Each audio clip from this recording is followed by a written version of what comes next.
Assalamualaikum warahmatullahi wabarakatuh dan selamat sore. Saya dan rekan-rekan sudah ada di sekitar Universitas Nasional.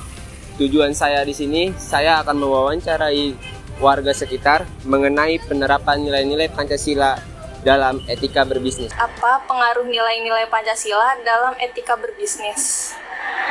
Boleh saya jawab. Kalau untuk pengaruh dalam implementasi atau pelaksanaan nilai-nilai Pancasila di lingkungan kerja, terutama etika bisnis, di mana kita sebagai karyawan, sebagai pelaku usaha, sebagai pebisnis, sebagai pedomannya, kita ya tetap menjunjung tinggi nilai-nilai Pancasila, di mana ada 5 sila nih yang kita junjung, di mana itu saling bersangkut paut dan saling bersinkronisasi atau istilahnya saling ada korelasinya gitulah. Jadi di mana kita di sini juga sebagai makhluk sosial dapat menghargai karyawan lain, dapat menghargai direksi-direksi, dapat menghargai manajemen yang ada di kantor ini, dan untuk implementasi lainnya itu berlaku juga di bagian atau departemen lainnya. Apa pengaruh nilai-nilai Pancasila dalam etika berbisnis? Itu sangat besar sekali pengaruh etika di Pancasila untuk berbisnis ya. Karena terkandung dari nilai-nilai Pancasila itu terkandung nilai-nilai yang sangat berluhur. Jadi kalau kita yang namanya nggak menguasai yang namanya etika Pancasila, itu bisnis kita itu bisa sembarangan atau bisa tujuan itu nggak jelas. Justru dengan adanya Pancasila, di batang tubuh Pancasila itu terkandung mana-mana yang sangat bagus, yang sangat mulia. Bagaimana penerapan nilai-nilai Pancasila dalam etika bisnis untuk memastikan keberlangsungan bisnis? Baik, saya jawab di sini. Kalau untuk nilai-nilai etika dalam Pancasila itu sangat berpengaruh, di mana kita di sini berkolaborasi antara divisi lain, jadi sebagai divisi di kantor, divisi di project atau di bagian lapangan itu gimana kita caranya bisa terus memajukan perusahaan ini, dapat mengembangkan perusahaan ini lebih ke up atau misalnya ke profil bisnis yang lebih tinggi lagi. Jadi kita juga aset nih, kita sama-sama menjaga aset perusahaan ini, di mana kita harus memajukan, ikut serta dan berpartisipasi untuk untuk profit, untuk laba dan sebagainya. Karena bisnis itu kan nggak sampai di sini ya, bisnis itu jangka panjang ya. Dan antara bisnis dengan batang tubuh yang ada di Pancasila itu sejalan. Jadi tubuh di Pancasila, tubuh berbisnis itu samanya satu naungan dalam tubuh satu badan. Jadi untuk kedepannya untuk para pebisnis yang menjalankan bisnis ini, ya mudah-mudahan kalau dia bisa menguasai apa artinya tubuh Pancasila itu bisa berjalan dengan baik. Baik, terima kasih ya Pak. Ya. Apa fungsi nilai-nilai Pancasila dalam etika berbisnis? Fungsi nilai-nilai Pancasila dalam etika berbisnis berfungsi sebagai pedoman moral kali ya, pedoman moral dan prinsip dasar dalam suatu bisnis. Dengan menerapkan nilai Pancasila dapat menciptakan hubungan yang adil antara pelaku bisnis dan konsumen. Sebuah pun juga yang namanya bisnis itu semua ada etikanya, dengan tujuan etika yang benar ya. Ya, jadi untuk supaya, karena ini bisnis ini bukan bisnis dibutuhkan sebuah skill yang benar-benar menuju ke arah kedepannya yang lebih baik lagi. Jadi dibutuhkan etika itu yang berpendidikan, yang berwawasan luas. Ya, itu aja. Apa sih fungsi nilai-nilai Pancasila dalam etika berbisnis? Oh iya, nilai-nilai Pancasila itu kan berarti dari kelima sila itu. Dari kelima sila itu yang pertama ketuhanan, kemanusiaan, persatuan, kemudian musyawaratan dan keadilan. Itu sebenarnya norma kan, etika norma kalau dalam agama itu kita namakan dengan akhlak. Di dalam berbisnis itu sebenarnya kalau di dalam Islam ya nilai-nilai agama itu harus kita terapkan juga dalam berbisnis. Itu dalam Pancasila itu kan sebenarnya nilai-nilai agama Islam itu juga tertuang dalam sila-sila itu.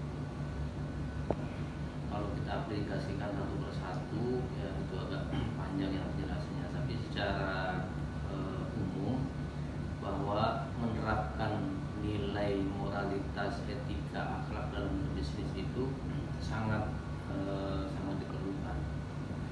Karena kita itu dalam berbisnis tidak hanya mengejar untung saja. Kalau kita hanya mengejar untung tanpa memperhatikan nilai-nilai moralitas, etika khususnya dalam Pancasila itu banyak menyalahi aturan. Contoh sila yang berapa itu? Kemanusiaan, ya, kemanusiaan dan beradab. Makanya saya di sini selalu menekankan bahwa ketika kita berbisnis itu tidak murni kita itu hanya transaksional jual beli, tapi di situ ada nilai-nilai yang harus kita tanamkan. Contoh kemanusiaan, ya benar. Kita berbisnis itu ketika kayak misalnya kita di sini kan menerima jasa tidak hanya murni kita itu menerima jasa, tetapi di sisi lain ada yang namanya tolong menolong, ya kan, tolong menolong sama manusia. Pada dasarnya mereka ketika memberi pekerjaan kepada kita, mereka juga menolong kita. Tapi ketika kita menyelesaikan jasa yang diberikan kepada kita, kita juga menolong mereka. Makanya di situ harus ada etikanya. Etikanya apa? Ya saling percaya. Trust itu kan. Jadi saling percaya. Oh, ketika ada orang yang sudah mempercayakan pekerjaannya kepada kita, kita harus menjaga kepercayaan itu.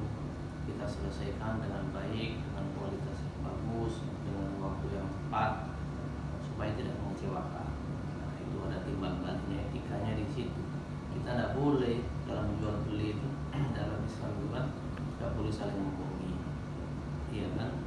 Harus ada kerelaan atau kepuasan. Artinya di situ harus sesuai dengan apa yang diminta dan yang sudah ditransaksikan di situ. Kita di percetakan sini juga banyak, misalnya customer sudah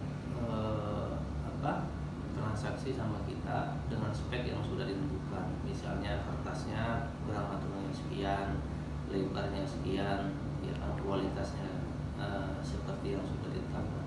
Tetapi kalau kita tidak ada trust atau tidak punya etika yang kita tanamkan dalam diri kita, bisa jadi itu spek itu kita rubah kan, kita rubah gramaturnya yang tadinya misalnya 100 kita turunin jadi 90. Bagi orang yang mungkin tidak bergerak dalam bidang itu mungkin nggak kelihatan. Di situ kan sudah membohongi kan, nggak ada kejujuran, nggak ada kejujuran. Endingnya di situ tidak akan ada istilah tolong menolong dan banyak yang lainnya. Misalnya kita lihat pada sila-sila yang lain. Ya. Pertanyaan selanjutnya, mengapa nilai-nilai Pancasila penting untuk diimplementasikan terutama pada etika berbisnis? Karena mencakup cukup banyak hal. Yang saya tahu itu ada kayak bergotong royongnya, sama ada keadilannya, jadi kayak bisa menyejahterakan ekonomi ke depannya, karena di situ ada perilaku antara pelaku bisnis yang mengadilkan, maksudnya yang bersikap adil kepada konsumen, dan ada dua hubungan yang saling bisa dikatakan bergotong royong jadinya antara konsumen dan pelaku bisnis gitu loh, untuk menyejahterakan ekonomi Indonesia ke depannya, insyaallah. Baik, segitu aja. Ya, Oke, terima kasih ya. Selanjutnya, mengapa nilai-nilai Pancasila penting untuk diimplementasikan terutama pada etika berbisnis? Oh iya. Nilai Pancasila itu kan diambil dari ajaran-ajaran agama saja yang dijabarkan dalam nilai-nilai dalam Pancasila di sila-silanya. Coba contoh dalam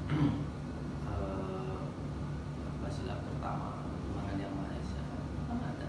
Kita sebagai umat Islam, sebagai umat yang lain juga kan harus percaya kemanusiaan, harus menghargai nilai-nilai kemanusiaan, harus beretika, beradab, baik hubungan kita sesama Tuhan, sama manusia, dengan lingkungan dan sebagainya. Persatuan harus kita jaga, persatuan. Kalau kita saling mencurangi, saling tidak ada terasa sudah ada persatuan. Makanya di situ ketika transaksi apapun, kalau berbisnis harus dimusyawarahkan, harus disepakati di awal. Supaya apa? Supaya ada kejelasan apa yang telah disepakati dan apa yang tidak. Jadi di situ tidak ada istilahnya kalau terakhir ada kesalahan dan sebagainya saling melempar. Jadi tanggung jawabnya ada di situ. Di situlah namanya keadilan. Adil kalau sudah semuanya itu sudah dijalankan sesuai dengan tugas masing-masing, akan ada itu keadilan seperti yang ada dalam sila kelima. Jadi sangat penting diimplementasikan atau dilaksanakan dalam kehidupan berbisnis. Ya. Oke. Terima kasih Bapak atas waktunya. Ya. Assalamualaikum warahmatullahi wabarakatuh. Salam.